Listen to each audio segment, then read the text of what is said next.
யாக்கோபுக்கு எழுதின நிருபத்தில் வாசிக்கிறோம், எந்த நல்ல ஈவுகள் ஜோதிகளின் பிதாவின் இடத்திலிருந்தும் பூரணமான வரங்கள் அவரிடத்திலிருந்து வரும்.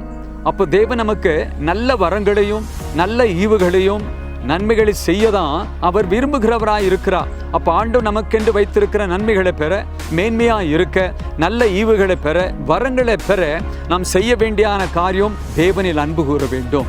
வேதத்தில் வாசிக்கிறோம், உலகத்தையும் உலகத்தில் உள்ளவைகளில் அன்பு கூறாதீர்கள். அப்போ தேவனில் அன்பு கூறும் பொழுது நமக்கு சகல ஆசீர்வாதங்கள், அவர் வைத்திருக்கிற ஆசீர்வாதங்கள் நம்ம பெற முடியும். நான் உலகத்திலும் அன்பு கூறுகிறேன், ஆண்டவரிலும் அன்பு கூறுகிறேன் என்றால் மெய்யான ஆசீர்வாதத்தை, நிரந்தரமான ஆசீர்வாதத்தை பெற முடியாது. தேவனை நேசிக்கிறவர்கள், தேவனில் அன்பு கூறுகிறவர்களுக்கு எல்லா நன்மைகளும் அவர் கொடுக்க நல்லவராக இருக்கிறார்.